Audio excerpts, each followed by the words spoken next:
l'ancien censeur, qui est là, qui est mon doyen et qui a été également un modèle pour moi. L'autre motif de contentement, c'est Madame le Professeur, qui a été mon élève ici, qui est devenue une collègue et qui est devenue ma patronne en tant que réviseur de lycée. Je vois également je vois le professeur, je vois aussi, et certainement des parents qui me reconnaîtront, mais que moi, parce qu'il n'est pas, voilà, pas de Khalili. Donc nous sommes heureux d'être présents dans cette cérémonie d'excellence. Ça nous rappelle également d'autres journées que nous avons pu organiser ici avec de brillantes élèves telles que Madame la proviseure, si on l'applaudit, c'est une bonne chose. Et voilà, je ne vais pas monopoliser la parole dans la même gamme que la fête soit belle. Mais par anticipation, nous allons féliciter celles qui vont recevoir des distinctions et nous encourageons celles qui n'en ont pas eu. Il faut aller de l'avant. Seul le travail paye. Merci beaucoup.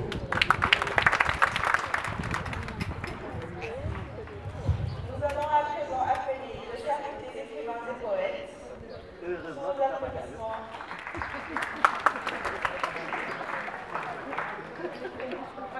De le faire depuis des années et nous remercions vivement Madame la proviseure de nous y associer à chaque fois. Remercions l'ensemble des professeurs qui sont là, toute l'administration pour tout le travail fourni, pour ces bons résultats obtenus cette année.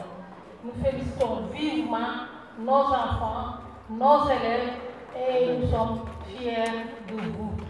D'autant plus que je suis là à côté en face et de Koundole. Donc, il a affecté BS. Celui qu'on a gagné avec les Koundole. En tout cas, c'est celui de Koundole, Marshall. Il y a une carte qui est à l'endroit toujours de Madame le Président, Madame le Président du lycée et de l'ensemble du corps professoral. Témoignage mooy def moo di xam nga fonctionnaire bu ñu la affecté dañ lay am jaaxal kon ñu may affecté jóge maat ñëw fii mu war a am sama xel ñu war a jàng si dala quelques appréhensions ñu mu ñëwee tellement ñu à l'aise instant ma affecté sax fekk déjà école commencé mais tellement ñu à l'aise et je pense que ce qu'on retient jusqu'à présent moom le censeur kulli bu tudd ñu wax baax li nga xam ne dañuy si ñoom des fois dama koy épaulé ak madame la proviseure de lycée Cheikh Moussa Koufouta wax si deux grandes dames boo xam ne ñoo xamante qui servent de référence dana lié à mes enfants à mes filles qui étudient ici au niveau du lycée Sénégal. J'ai l'habitude de le dire. Vous voulez des références, il ne faut pas aller loin. Vous avez même la proviseure de lycée qui est là. Aujourd'hui, Madame la proviseure de lycée Cheikh Moussa Koufouta. Voici deux grandes figures du dispositif éducatif du Sénégal qui font la fierté du système, qui font la fierté du pays. Ça, je m'en laisse ma voix, comme la j'ai une autre vidéo. En tout cas, je félicite tous les lauréats.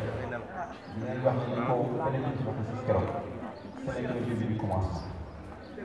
Ay jàmbaar ngeen yokk leen jàmbaar je dis bien ay jàmbaar ngeen yokk leen jàmbaar faut toujours se lever et être prêt à relever les défis et j'en suis capable en tout cas nous encourageons nous prions pour vous di leen ñaan yàlla suñu borom defal leen ndam ci yeneen nekk ci kanam asalaamaaleykum wa rahmatulah.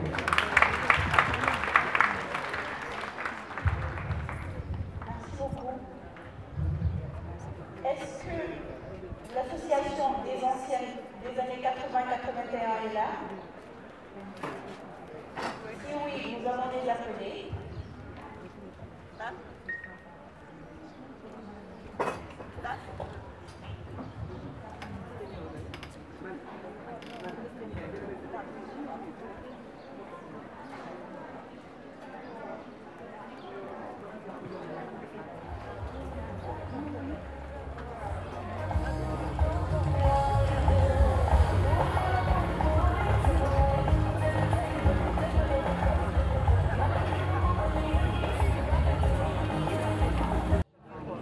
Merci à Je suis le coordinateur du Forum civique de la section de Saint-Louis.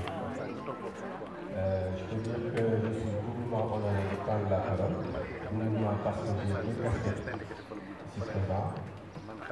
Au niveau du quartier du Sud, je suis le président du conseil du quartier. Et je représente également le délégué du quartier qui est empêché. Et pour la société civile, je l'ai dit tout à l'heure, je suis le coordinateur du Forum civique. Donc je serai à l'aise de souhaiter la bienvenue à tout le monde. Saluer le proviseur du lycée Ahmed Fall, saluer toutes les autorités ici présentes à vos rangs et grades, saluer tous les élèves et tous les participants. Je voudrais juste placer quelques mots à l'endroit des élèves. Et ces mots se résument sur le mot impact. Si vous voyez les livres devant vous, c'est des prix. Les prix c'est l'engagement de toute une année.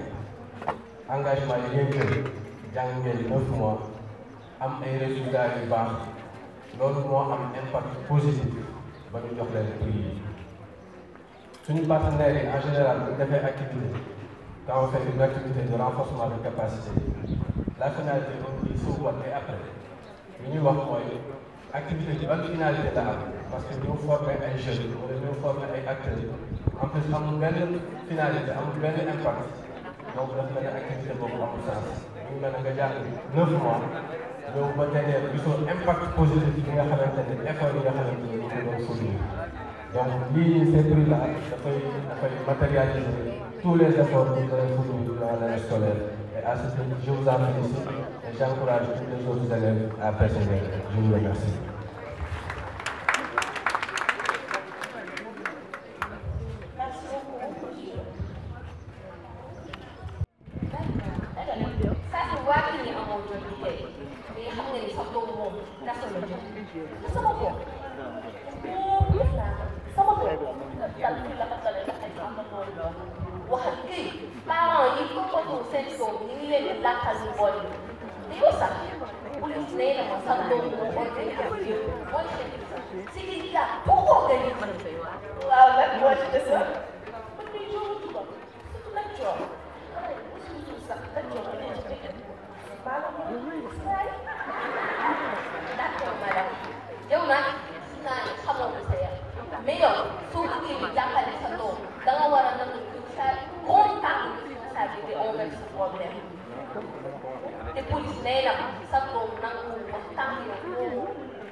Merci pour votre présence. Je vous ai appelé ici aujourd'hui pour parler du cas de l'élève Famadou. Cette élève, il faut la renvoyer, je nous fous la honte.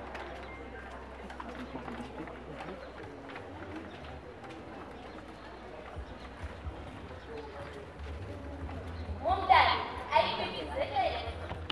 Personnellement, elle ne me respecte pas. Ah, en tout cas, là, elle est là. On ne peut pas lui dire, on peut bien lui dire.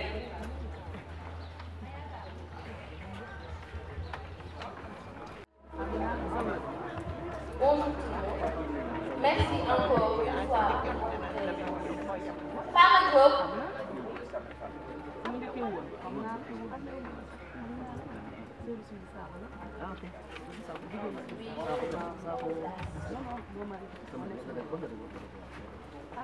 Fama Diop. yow de yaa waxoon doo wax lu dul ñu toog sa yaay toog On t'écoute. Commence la table de montée. Je vous remercie aussi. Comme ngeen ay résultats tey ma toog def ngeen seen warugar yàlla na leen yàlla fay. Mademoiselle Diop, est-ce que tu peux aller droit ou li may wax nii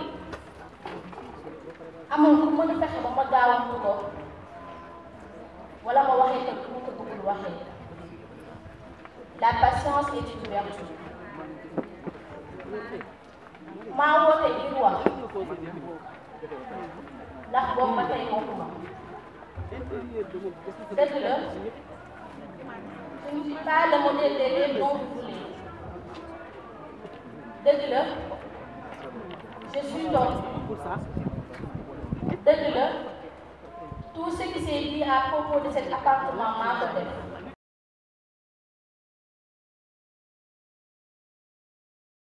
C'est bon.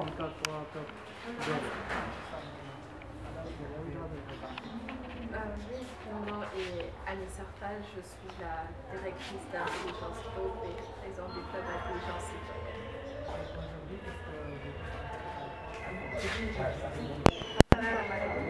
En tant que marraine, comme vous dites, je suis très honorée d'être ici à Saint-Louis. Vous savez, c'est aussi chez moi, j'ai mes origines saint-louisiennes, donc venir à Saint-Louis, c'est toujours un grand bonheur. Et venir pour répondre à l'invitation de notre chère proviseure, Madame Hadiba, est encore à notre honneur, puisque c'est une dame qui s'est distinguée cette année par d'excellents résultats au BFM, plus de 98%, et au niveau du bac, plus de 70%, 72% il me semble. Donc je crois que c'était également une manière de lui exprimer ma solidarité. C'est une fierté de voir une femme leader aujourd'hui mener ce combat pour l'excellence et récolter les fruits. Je suis contente également de la présence des autorités qui sont mobilisées pour être là, pour soutenir, encourager nos lauréates. Elles sont très méritantes parce qu'elles ont eu des résultats mais vraiment impressionnants. La meilleure moyenne du deuxième cycle en S à plus de 18,5. Je crois que c'est assez impressionnant. Et ça montre que l'excellence, c'est un pari qu'on peut gagner. L'excellence, c'est possible. Et tous les jours, on voit à travers des écoles les élèves faire preuve d'excellence en ayant de bons résultats. Donc je crois que c'est à encourager. La présence de la presse aujourd'hui montre que finalement tout le monde est autour de ce combat. Nous voulons tous que nos élèves fassent preuve d'excellence. Mais je dis toujours qu'il ne faut pas simplement s'arrêter sur les compétences.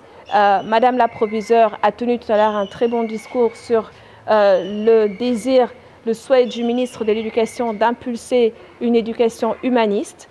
Et ça a été un appel assez fort auquel, naturellement, nous adhérons entièrement. Et quand on parlait d'éducation humaniste, c'était à la première édition de la grande rentrée citoyenne. Voir aujourd'hui le ministre Moustapha Guirassy porter ce combat me fait énormément plaisir.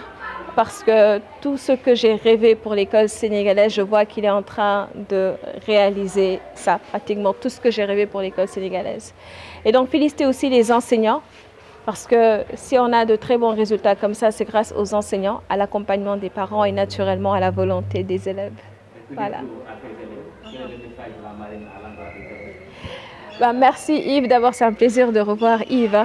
Le message aux élèves, c'est leur dire comme Madame la proviseure l'a dit tout à l'heure, on ne se distingue plus simplement par d'excellents résultats, mais par un bon comportement. Et c'est pour ça que ce désir d'impulser ces valeurs humanistes dans l'enseignement est important, parce que nous voulons un bon citoyen. Il faut, au-delà de cette notion d'excellence, il faut justement que les valeurs soient là. Il faut la dignité. Il faut le respect de l'autre, la conscience de l'autre.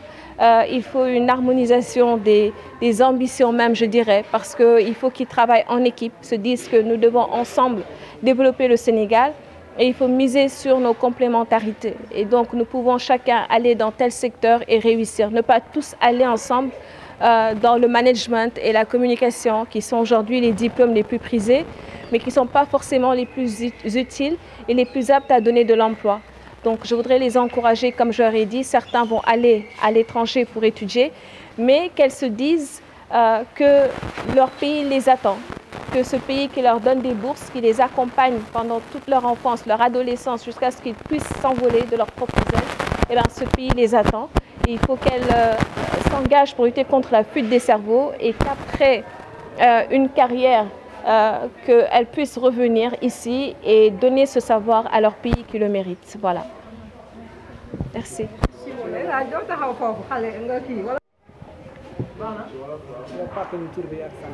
Ami Sarfal, directrice intelligence Magasin. sant bu baax ki nga xamante ne mooy soxna Khadiba di proviseur lycée Ahmed Fall ñu koy félicité nag parce que résultat yi nga xamante ne tey dégg nañ ko fii vraiment lu yéeme la parce que ay xale yu am 18,5 ci ay séries scientifiques dégg nañ ko fii plusieurs fois donc je pense que loolu day wane rek volonté wam Pastef bi nga xamante ne mi ngi koy wan ci liggéey biñ ko dénk te wax dëgg yàlla gis jigéen ku mel ne moom am engagement boobu je pense que lu jara encouragé la looloo waral tey ma quitté Sénégal ma quitté Dakar pardon ci suba teel pour ñëw teew ci bis bi 5 heures du matin laa quitté Dakar ak si fii sant yàlla bu baax bi nga xamante ne jot naa fekkee lu mel nii di encouragé xale yi parce que excellence yombul tey boo seetluwee ñun ku nekk ngi déplorer li nga xamante ne mooy présence su xale yi ci réseaux sociaux yi yenn présence yi parce que tamit réseaux sociaux am na lu positif mais booy xool déperdition de valeur bi ñu seetlu tey nga dégg ay xale yu jigéen di am ay moyenne 18,5 17,5 yaakaar naa lu jara félicité la di wax aussi que ne excellence Sénégal mun na relever pari boobu maanaam tey bu si ku nekk jàppee yaakaar naa niveau bi mun na gën a élevé ndax fii gis nañ ne lu mel ne BFM am nañ fi 98%.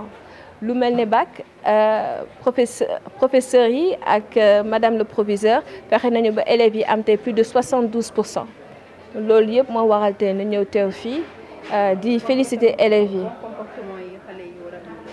waaw comportement yi li may wax xale yi rek mooy ñu gën a gëm seen bopp xam ne gëm sa bopp mooy gëm sa réew ni ma leen ko waxee sànq dem bitim réew jàngi baax na mais toog fii tamit baax na y a pas de différence du loolu mooy def la différence ci carrière lii def différence ci carrière mooy valeur yi nga xamante ne moom nañuy ràññee ëllëg ci ñoom bu ñuy ut liggéey ñuy jéem a am place fenn nañ fexe ba valeur yooyu ñu gis ko ci ñoom parce que loolu mooy pousse nit yi ñu bëgg liggéey ak ñoom.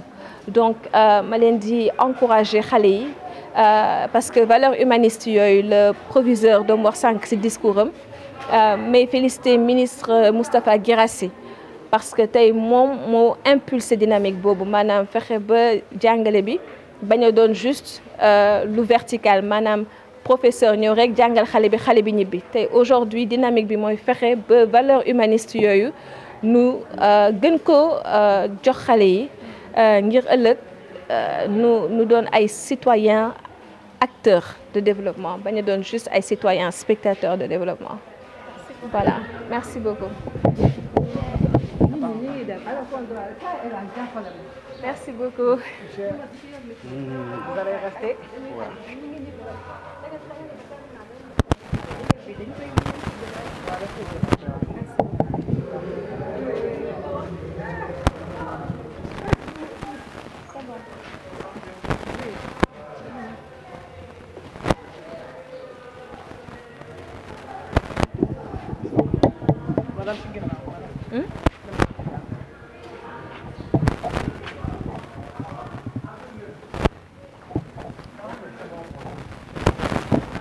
C'est Papa Amadou Gueye, secrétaire général de l'IAF de Saint-Louis, représentant l'inspecteur d'académie. Et qu'est-ce qui justifie votre présence aujourd'hui? Notre présence au nom de l'académie, c'est d'abord pour remercier et féliciter le comité d'organisation à sa tête de proviseur pour 3 éléments. D'abord, la belle organisation, ensuite la pertinence du thème traité, mais aussi et surtout le choix porté sur Madame Amy Cissar comme modèle à donner aux jeunes générations que sont les élèves de lycée Ahmed Fall. Ça, c'est le premier élément. Le deuxième élément, c'était de discuter avec les acteurs autour du thème et voir leur compréhension et essayer d'esquisser en tout cas des contributions à cette problématique. Et le troisième élément, c'était de livrer un message à l'endroit de ces récipiendaires pour qu'elles aillent plus de l'avant et qu'elles comprennent qu'aujourd'hui, le monde, c'est un monde de concurrence dans lequel il faut toujours chercher à aller plus loin, à avoir des compétences plus poussées pour être au devant et surtout pour revenir investir cette compétence dans le développement socio-économique du pays. Et on voit à l'état actuel, les jeunes filles ont d'excellents résultats, mais la jeune féminine est moins représentée dans le pays.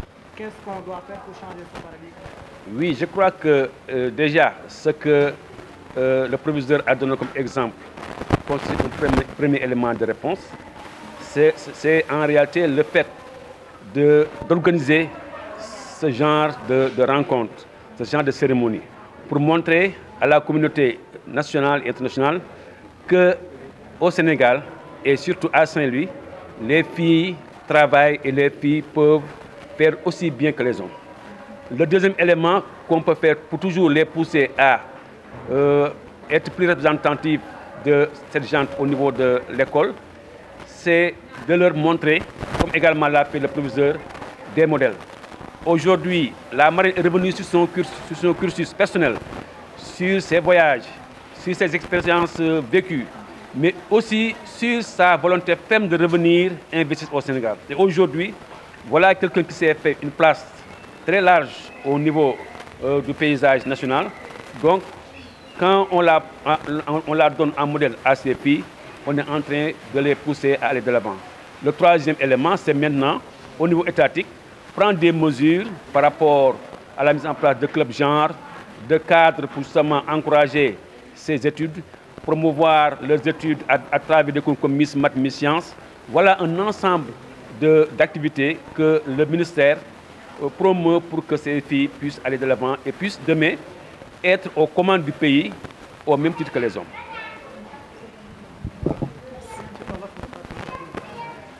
waaw maa ngi tudd Papa Amadou Gueye di secrétaire général de l'IEF de Saint-Louis commune tey jii ma toogal fii inspecteur d'académie. ñu bëggoon xam li waral sa teewaay tey ci bis.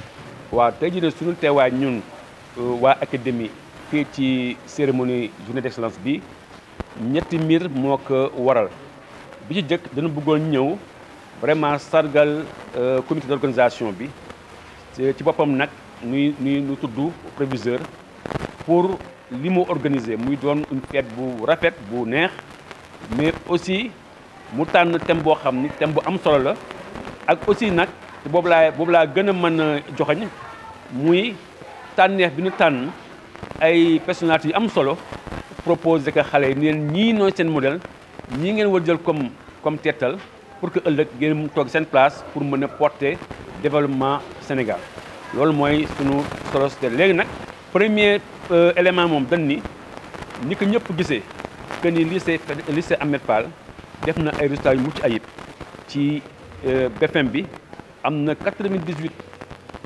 plus ci BFM bi aussi ci bac bi aussi mu am 72 virgule donc ku weesu foofu jàpp nañ ni lycée d'excellence nga loolu nag dañ ci sant ci gërëm ñëpp ñu ci jàpp waaye nag di sargal aussi proviseur bi ci management bi nga def parce que école yi bari nañu mais ni ñu koy yoree mooy wute léeg-léeg te loolu day compter bu baax ci liggéey bi ñaari élément bi mooy thème bi nu wax nanu transformer éducation bi def ko éducation boo xam ni day former ay nit ñu xam dañuy nitee ñu xam ne aussi dañuy ñëw a bokk ci développement socio-économique yaakaar naa ni ñi ci wax yëpp muy professeur naku yi muy suñu marine bi taxaw muy proviseur ñoom ñëpp d'accord na ni il faut que communauté bi dugal loxoom ci mbir mi mais il faut aussi que xale yi aussi xam ni dañu war a adosser lépp lu ñu def ci ay valeurs mooy que ni jom kersa jubal yaru loolu ministère daf ci bàyyi xel bu baax moo tax tëj nii marraine suñu waxee loolu proviseur wax loolu ñun vraiment dañuy wax ni gàcce ngaalam kon xale yi daa leen encadré bu baax ñetti élément bi nag mooy wax suñu xale yu jigéen ñi leen tëj ni adduna bi nekk adduna xëccoo la naam ñoom am nañu bac am nañu ay mention mais dañu war a xam ni li ci kanam rawuli bët war nañu fexe ba def comme seen marine bi mooy dem def ay master def ay doctorat ba pare nag ñëw réinvestir fii Sénégal comme ni ma leen ko waxee noonu la ko defee kon tamit ñoom war na ko defee loolu.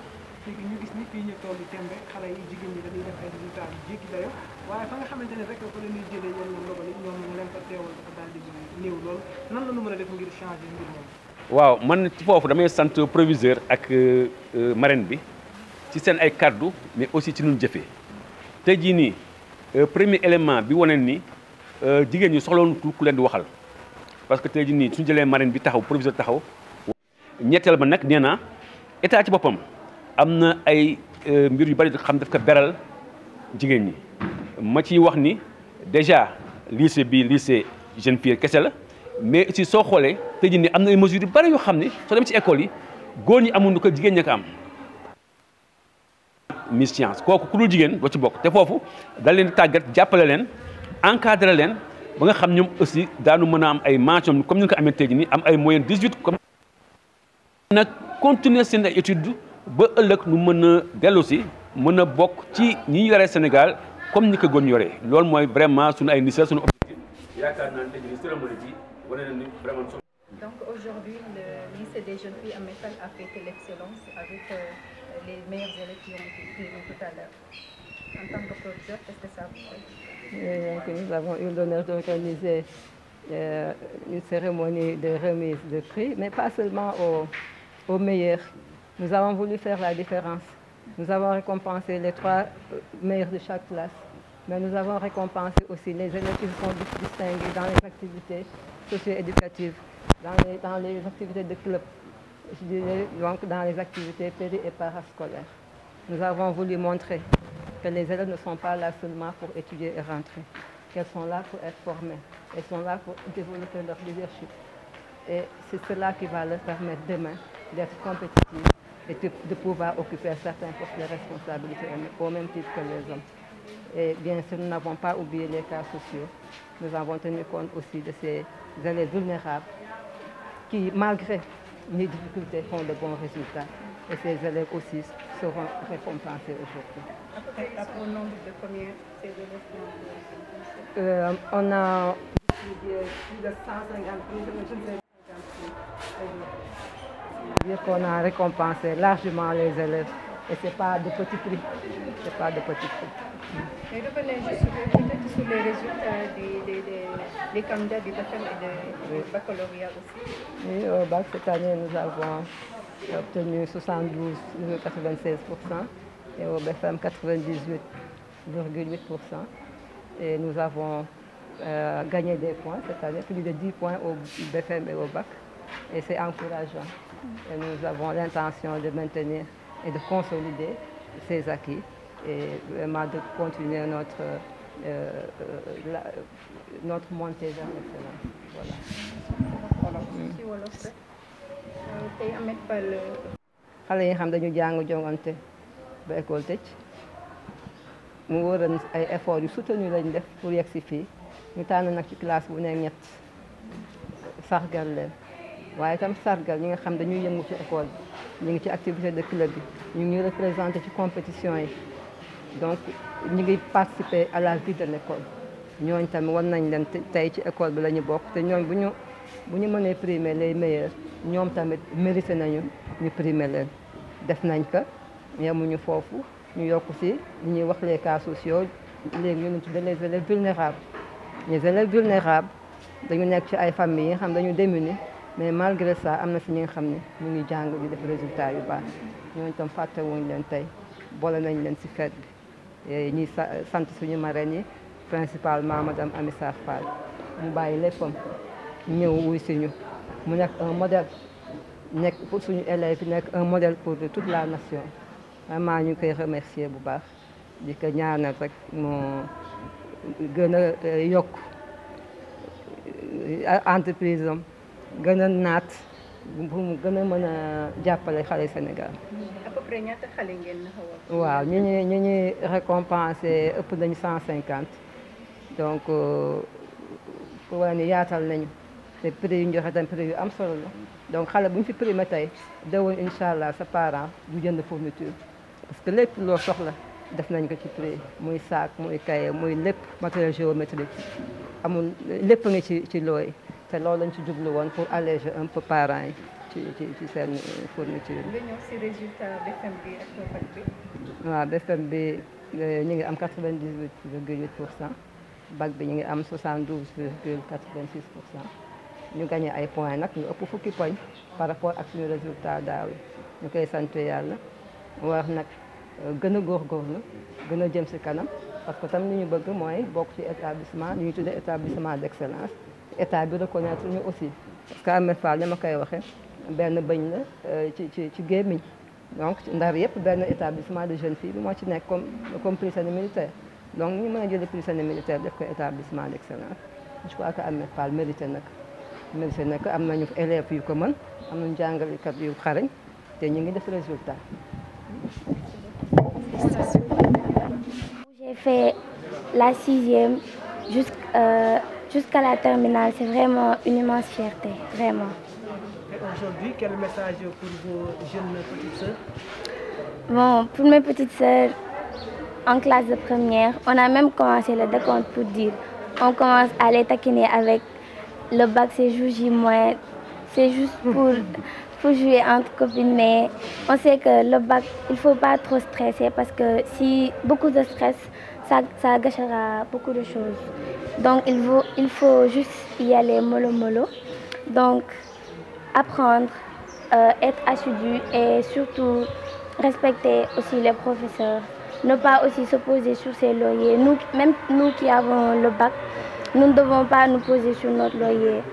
On court de gauche à droite pour dire on a le bac, mais c'est après le bac que commencent réellement les études et nous en sommes conscients. Et par rapport à ça, on peut savoir vos ambitions? Moi, pour dire vrai, en ce moment, je ne pense pas que je pourrais vous dire quelque chose d'exact, mais je suis plus dans la médecine parce que c'est pour ça que j'ai fait les séries scientifiques. Et j'aimerais pas que mes connaissances soient vaines, donc je vais faire quelque chose que je voudrais. J'essaierai de m'améliorer, Inch'Allah, parce que je sais qu'une personne qui admet qu'elle sait quelque chose, non, c'est absolument rien. Donc j'admets que je suis inconsciente pour admettre aussi ma conscience. Merci.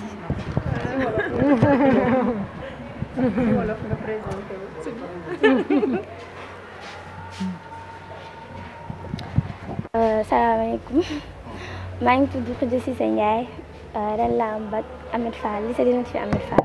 Ban série nga doon def? maa ngi doon def série scientifique S2 terminale S2. tey nan ngay jàngatee rek nga am sa bac ak sa mention également.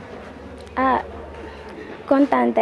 contentement rek ndaxte jàng ba toll fii lu ci gën a ëpp école bu ma defee 6e. Vraiment lu neex la te tamit lépp ngir proviseur suñu professeurs yi vraiment ñoom gàcce ngalaama quoi def nañ lu nu mën ñoo ngi nii suñu classe suñu école am nañu ay résultats yu jéggi dayoo bëgg naa daal vraiment. li la doon beneen question bi mu la doon laaj lan ngay wax peut-être message bi ngay wax sa ay morom rek sa ñeneen ñi war a ñëw.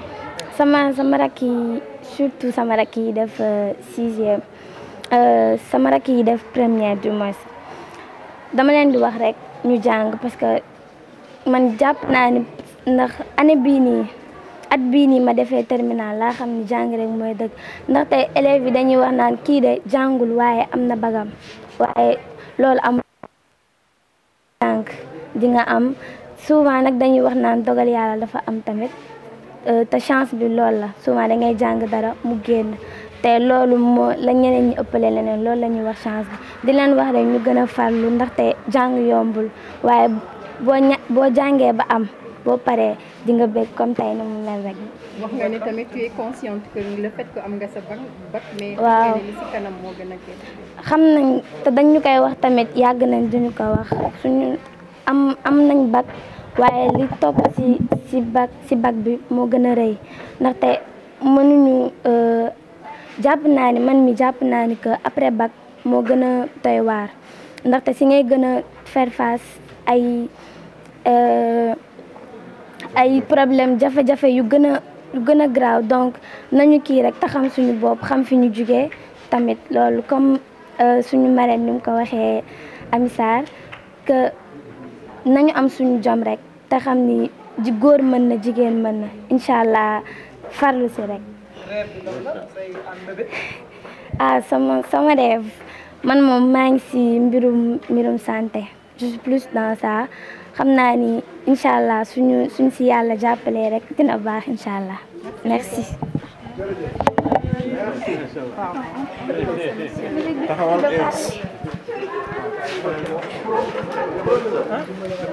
Paa bi dafa bëgg